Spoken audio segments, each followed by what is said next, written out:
Boxing update tayo mga tol. Teofimo Lopez sinabing binabarat siya ng Golden Boy at Top Rank promotion. Inoperan daw siya ng $1.5 billion laban kay Ryan Garcia, kaya dismayado si Lopez at tinanggihan ang offer. Wala daw papayag sa 1.5 million. Tinalo daw niya si Josh Taylor na former undisputed at may hawak na titulo. Si Lopez daw ang best champion sa 140 pounds, may mga sponsor at malaking endorsement. Kaya nakakainsulto daw sa kanya ang 1.5 million. Mas gusto pa raw ni Lopez lumaban na lang sa ibang bansa, pumunta ng Italy at Africa. Sa ngayon mga tol, wala pang binanggit si Lopez kung sino ang next fight. Pwedeng abangan ang panalo kay Devin Haney versus Prograis. Unification na lang ang target para maipon ang titulo. December 9 ang laban ni Haney versus Prograis, nakataya dyan ang WBC Super Lightweight belt. Sinabi mismo ni Devin Haney kung panalo daw siya kay Regis Prograis, interesado agad makipag-unification kay Teofimo Lopez. Kaya abangan po natin ang laban ni Haney sa December 9. Samantala, December 19 ang laban ni Mark Magsayo kontra Isaac Abelar, 10 rounds sa super featherweight. Sa iba pang balita, Conor Benn, the Destroyer, inaayos ng laban kontra Chris Eubank Jr., target sa February. Isa si Conor Benn sa mga matinik ng prospect sa welterweight, katapat niya ni Jaron Ennis.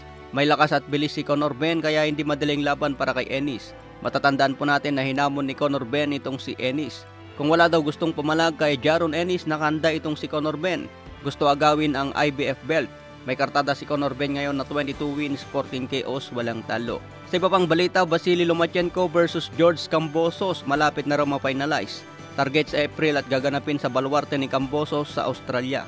Nakataya dito ang bakanteng IBF lightweight belt. Susubukan ni Lomachenko maging champion ulit at ipunin ang 4 na titulo. Hindi pa rin nawalan ng gana si Lomachenko kahit nabigong makuha ang undisputed laban kay Devin Haney. Positibo pa rin si Lomachenko na maging undisputed at maipon ang 4 na titulo. Hawak kayo ni Stevenson ang WBC kaya ito ang mahirap na challenge kay Loma. Pagdating naman kay Tank Davis, wala pang balita kung sino ang target. Dapat lumaban na ito kay Stevenson. Pero ayon sa trainer ni Tank Davis, may posibilidad ang rematch kay Pitbull Isaac Cruz o kay Ryan Garcia. Sa iba pang balita, David Benavides sinabing mas madali daw pala kalaban si Andrade. Akala daw ni Benavides ito na ang pinakamahirap na laban sa kanyang karir dahil mataas ang ine-expect niya kay Andrade. Pero naging mas madali daw pala ang laban. Dito raw makikita na ibang level na ang preparasyon na ginawa ni Benavides. Sa kanyang edad na 26, hindi pa raw niya masasabi na kalakasan niya ngayon o prime. Makakaroon pa daw siya ng mas matinding kalaban para masukat kung kalakasan niya. Kaya tinatarget ni Benavides itong si Canelo, Dimitri Bivol at si Artur Beterbiev. Ito na lang daw ang natitirang matibay laban kay Benavides. Nakahanda umakyat sa 175 pounds para sakupin si Bivol at Artur Beterbiev. Pwede rin niya labanan muna si Jaime Munguia, Jermall Charlo, Janibek Alemcanoli.